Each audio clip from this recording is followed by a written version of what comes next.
and welcome to Traditional Painting the Digital Way.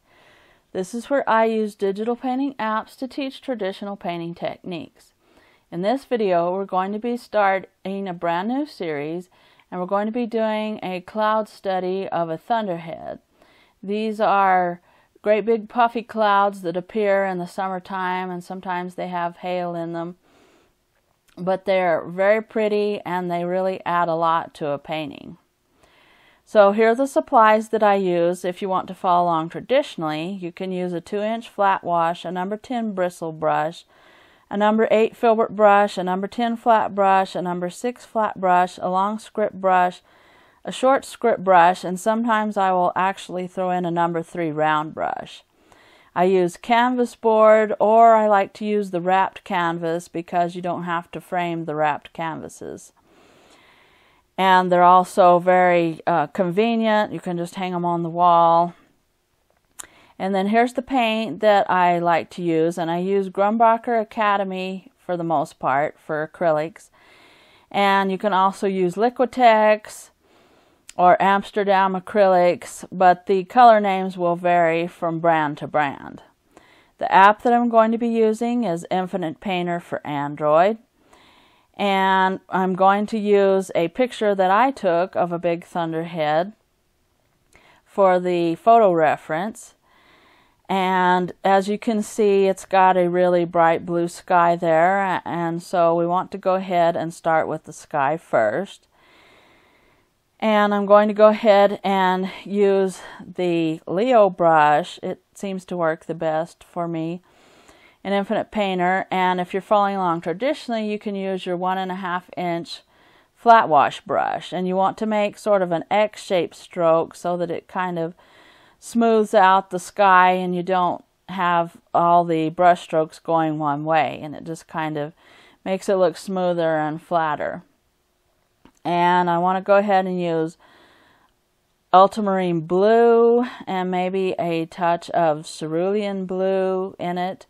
This is the color of New Mexico skies, a really bright blue, and so ultramarine blue is really good for getting this color of this New Mexico sky. And you want to add in some white acrylic gesso if you're following along with your acrylics. And just want to kind of cover the canvas about 3/4 of the way. And I wanted to throw in a few little hills and tree branches for just to make the painting look a little bit more interesting, but we're mainly wanting to focus on the big thunderhead cloud. So here I'm going to go ahead and start a new layer in Infinite Painter, and if you're following along traditionally, you would just let the sky layer dry, and you want to go ahead and sort of start with the general shape of the thunderhead cloud. And you don't want to start with a real bright white. You want to start with sort of a grayish underpainting color for the cloud. And you can use ultramarine blue and throw in a little bit of burnt sienna if you're following along with your acrylics. And throw in some white acrylic gesso. We just want kind of a grayish color.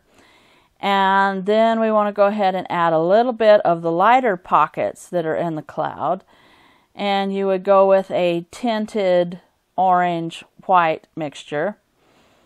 And if you're following along with your acrylics, you would use cadmium orange light and white acrylic gesso and just put a little tiny bit of orange in there because a little goes a long way. But we don't want the cloud to be pure white. We want it to have an off-white color because otherwise it will just be too bright and chalky and you won't be able to make any contrasts.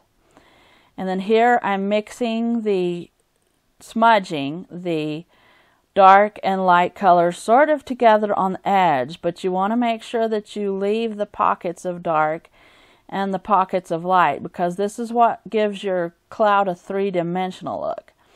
And these clouds are big puffy clouds and they look like giant cotton balls. And if you smooth everything out, then you're going to lose that 3-dimensional look. If you just want a real wispy thin cloud, then you can go ahead and smooth everything out. But this is a big thunderhead cloud and they look like giant cotton balls. So we want to go ahead and and keep that look.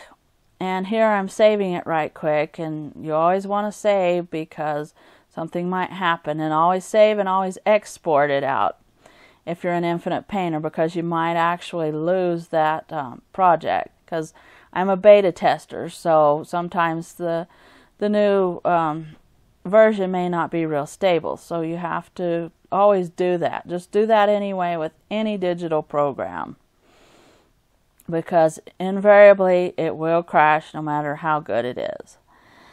So here I want to add some dark to the bottom of the cloud, and these big giant clouds usually have a dark underside near the bottom, so you can use ultramarine blue and dioxazine purple if you're following along traditionally.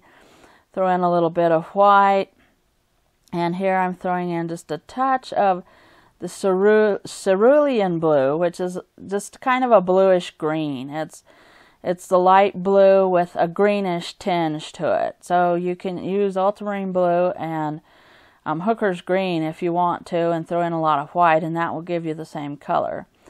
And I'm adding a little bit of the darker clouds at the top here, and there's going to be the darker clouds floating in front of the big puffy cloud, and that contrast just gives it an even more three-dimensional look.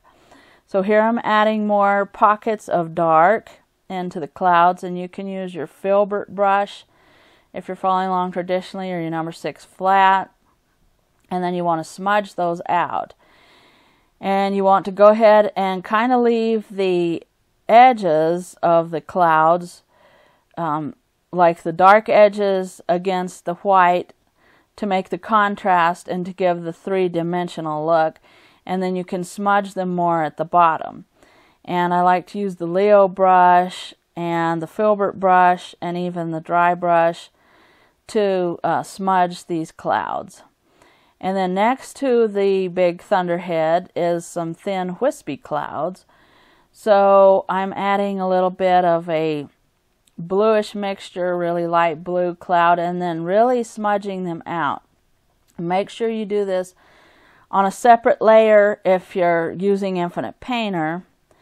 And if you're following along traditionally, just make sure that everything is dry, and then use a really thin mixture of water to your paint, and use kind of a dry brush technique where you don't add a lot of paint, and you really smooth it out and kind of let the bottom layer of the sky show through there. And so I'm just going ahead and putting these really thin wispy clouds there, and that also gives the contrast against the big thick puffy clouds, and that gives it a really three-dimensional look when you do that. And then I want to go ahead and sort of add some distant mountains. We don't want to make these big or detail, but just to kind of make this a little bit of a nice picture and have just a little bit of some depth to it, I wanted to add some purple mountains here. And you can use dioxazine purple with ultramarine blue and a lot of white acrylic gesso if you're following along with your acrylics.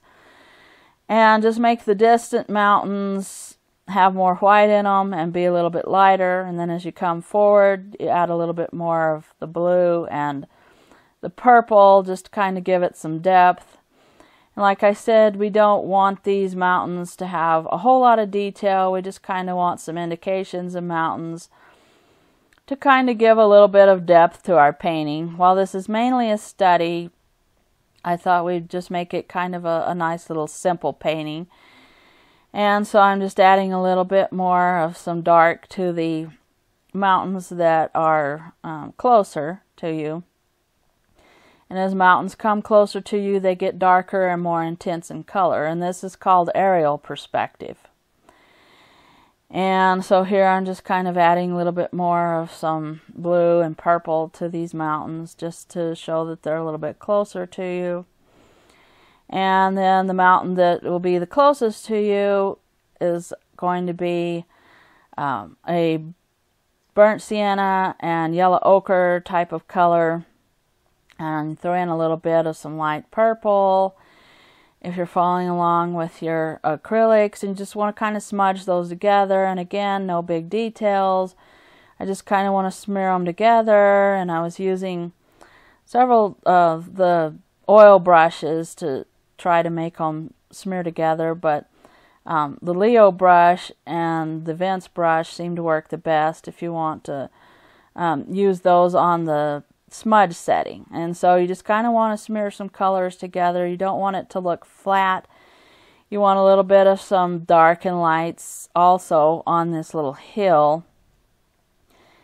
And so I'm just kind of throwing in a little bit of some yellowish colors and some purples and a little bit of a darker color of brown, and just kind of smearing them out. But you don't have to get rid of all the brush strokes, because the brush strokes kind of look like texture.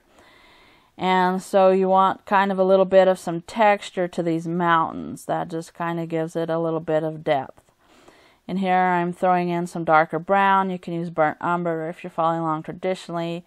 And just kind of smudge it in. You can use a brush to smudge it in, or your finger, or a paper towel. And just kind of smear that in. And so this is the end of part 1 of my Thunderhead Cloud series. And in part 2, the final part, we'll go ahead and add the final details to the clouds and the mountains. So if you want to go ahead and see that, then hit the subscribe button. And thanks everybody for watching. Thank you so much for your support. If you have any questions, just leave them in the comments down below. And I will catch you later.